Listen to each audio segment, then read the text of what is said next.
Henry Jr. NFL.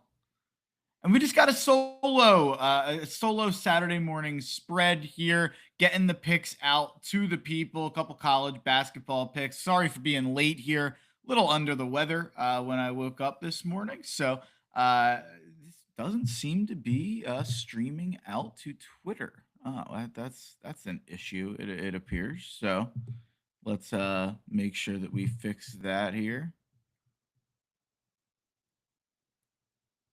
All right, there it is. I don't know. All right, here we go. We are going to start in the world of college basketball, and we are going to give out, I believe we've got 6 picks. We got 6 college basketball picks on the day, and Marquee All Star Saturday night coming along. And I only have one pick on All Star Saturday night, and that is the 3-point contest. But I'll also go through the rest of the college basketball slate outside of just my picks on the day and give some leans out there in the market. And a lot of games today, to be honest, of the top 25, I couldn't tell you my lean on. Very much up in the air in terms of where I would go. But weird slate, and my best bet of the day is my first bet of the day at 1 o'clock. We've got Kansas plus 7.5 at Iowa State for 2 units. Kansas smoked Iowa State by 21 at home. Now they're a 7.5-point dog on the road, coming off of an 8-game win streak with 4 ranked wins, and they're an underdog. It just doesn't make a lot of sense. These teams are right next to each other in Bar Torvik, and a lot of those numbers with Kansas are without DP. Some people are stupidly doing the "is Kansas better without Darren Peterson" thing instead of using the success without Peterson in the game against Arizona to correctly say, man, how good can this team be with Darren Peterson in there at his best? Can they win a national championship? My answer is absolutely, personally. And you look at the flip side here, Iowa State is a team I've liked all year long, but I do think that they have a fatal flaw that could hurt them in the tournament and could hurt them today. Iowa State's 328th in free throw percentage out of 365 teams, despite being one of the best 3-point shooting teams in the country. Really weird stat there. They are the number 4 3-point shooting team in the country in terms of percentage. They're outside the top 200 in terms of rate, though. They do not attempt as many threes as they should for as good as them as they are. Maybe that number can go up, but weird couple numbers there that I noticed looking through the Iowa State resume. At 2:30, we're going with Villanova -3 at Creighton for 1 unit. Nova's covered 5 of the last 6. They're 6-2 on the road this season. They've only lost to Michigan and UConn on the road, who have 3 combined losses.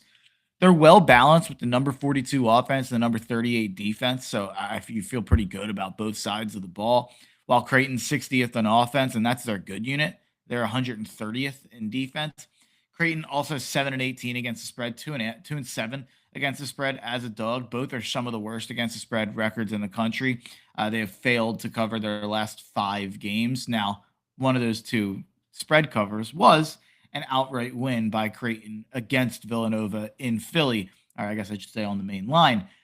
But I refuse to believe Villanova is getting swept here, and I think they put it on them today. So give me Villanova -3 at the Creighton Blue Jays. At 3:30, give me the Georgia Bulldogs +1.5 at Oklahoma for 1 unit. For as volatile as they are, I still believe in Georgia. They've played a tough schedule. They're top 50 on offense and defense. Again, similar to Villanova, they have a couple guys that you trust. They're trustworthy on both sides of the ball. And then on the other side, Oklahoma has by far the weakest unit in this matchup with the number 138 defense. I just don't think that defense should be favored against any of the tournament teams, at least in the SEC. Georgia's not fighting for their lives, but they are on the right side of the bubble. They're not last 4 in, but they might be the next to last 4 in. And the reason that they're not closer to the bubble is that it is a really, really weak bubble this year. So, but I'm going to go with Georgia. They need to get back on track before some tough SEC matchups down the stretch. Georgia +1.5. 5 o'clock. I've got Iowa +2.5 versus Purdue for 1.5 units. Iowa, very well balanced team, but they're coming off a bad loss to Maryland on the road. I kind of like that here, looking for a home statement win while Purdue just escaped a barn burner against Nebraska for a huge win. Feels like it flips here and Iowa wins this one today. I can see Sturts going crazy. Purdue 3-3 in their last six after starting 17-1. I still think they're trending down despite the big win against Nebraska. Right before that Nebraska game, they barely escaped against a bad Oregon team right before that. So I think Iowa gets a home W today. And my favorite bet in the game is actually the over at 141.5. Give me the over in Purdue, Iowa. Five straight overs of cash for Iowa, 9-2 in the last 11. They're one of the best over teams in the country. Purdue 6-4 in the last 10 to the over. It's the number 3 offense against the number 24 offense. They actually don't play as fast paced as I would like for this over, but I would just have to assume that the way that both these teams are able to shoot the ball, the way that both these teams are just very efficient on offense, I think this is more of a game played in the high 70s, low 80s personally. And then my last college basketball bet of the day at 6 o'clock. Give me West Virginia team total under 68.5 at UCF for 1 unit. They've been under 68 in their last 5 games, 8 of their last 10. They're 1-11 overall in the last 12 to the under. So if you'd either go just full game under that, more power to you. That's at 140.5. I thought about doing that, but UCF's offense a little scary for me to fade there. So just decided to go with that West Virginia team total under.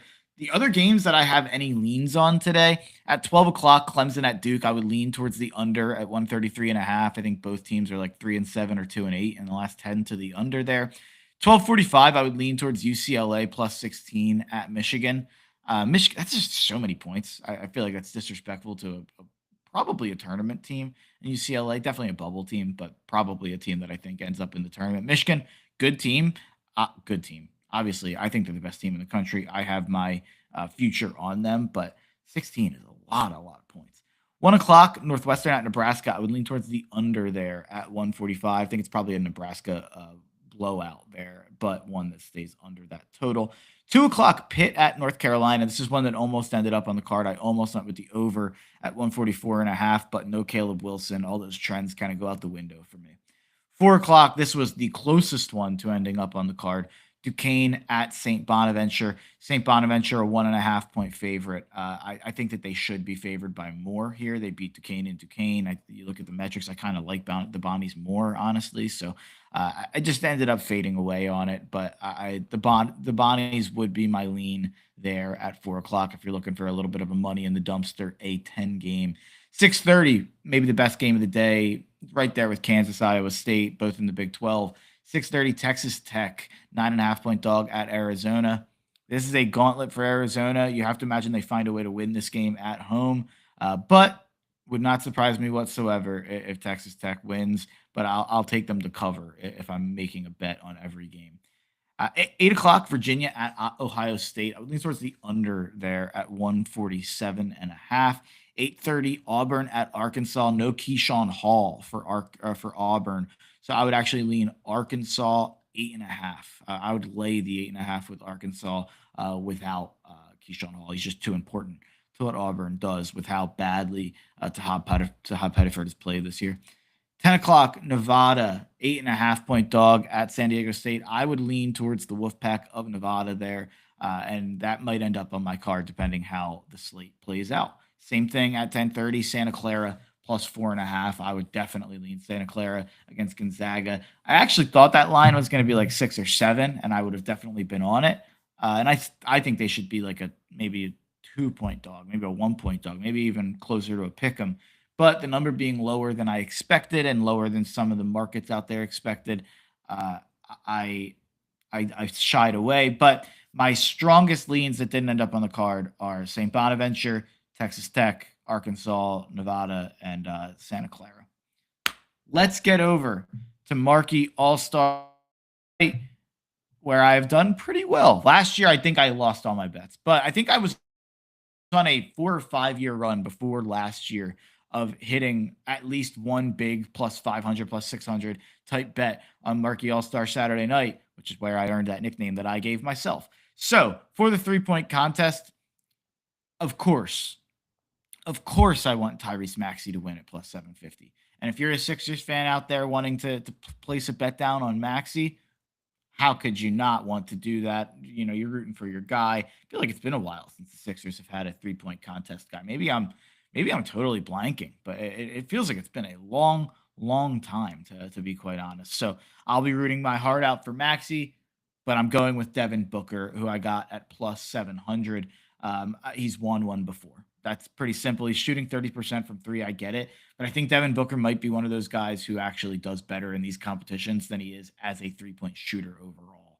And I feel like I think he made the second round in another one that he did as well. But I know that he won all the way back in 2018. I think the funny thing was when he won that, I think he was also shooting one of the lower 3-point percentages in the field. And I know that because I think I picked Devin Booker to win that one. He would be my pick. I wouldn't be surprised if Dame wins, though. I really do think Dame is really good at this, and all the talk about him, should he be in it, it feels like it would be destiny for him to win it. Slam dunk contest, I'm not betting, but I would go Carter Bryant. He is the favorite. I think the guy can jump out of the gym. I think he's probably going to do something crazy tonight. And Team Shooting Stars, not betting it. I'm happy that Team Shooting Stars is back. It's awesome. Bring the WNBA player back instead of two NBA players. I do think that should be the case. But Team Harper is the worst team. Team All Stars didn't think that they had a great shot at it. It comes down to Team Knicks or Team Cameron. I'm going Team Knicks. I'm going with Team Knicks. I think that they're going to win it. But I'm only betting on the 3-point contest with Devin Booker. So that's going to do it. Quick pick edition of Saturday morning spread right here on the Eagles Pin Pull Network. And Saturday morning spread country, let's ride.